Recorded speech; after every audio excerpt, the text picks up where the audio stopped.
যে নবীকে নাম নিয়ে ডাক দেওয়া যায় না, যে নবীর গায়ে ধরে ধাক্কাও দেওয়া যায় না।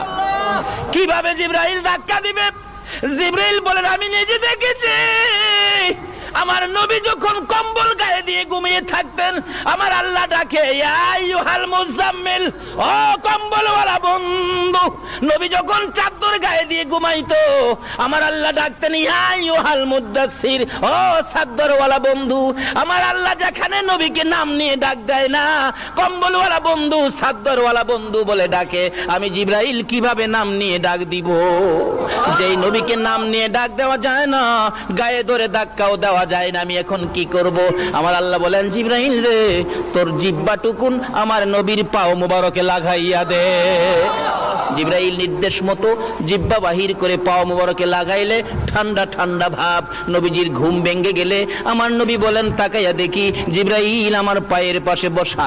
প্রশ্ন করে ফেললেন, ও জিবরাইল, কি করেছো? আমার ঘুম কেন ভাঙ্গাইলি? কিভাবে ভাঙ্গাইলি? জিবরাইল বলেন, ইয়া রাসূলুল্লাহ, আপনি ঘুমাইলে ডাক দেওয়া যায় না, আপনি ঘুমাইলে ধাক্কাও দেওয়া যায় না।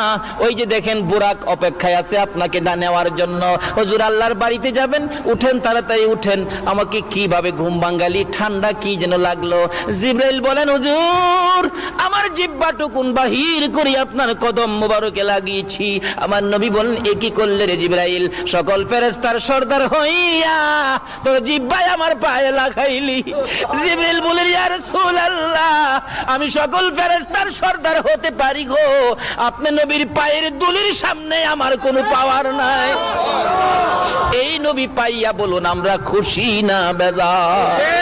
ছেড়ে দে নৌকা মাঝি যাব মদিনায়। বলুন বলুন, ছেড়ে দে নৌকা মদিনাতে কান্দে নবী উম্মতের মা।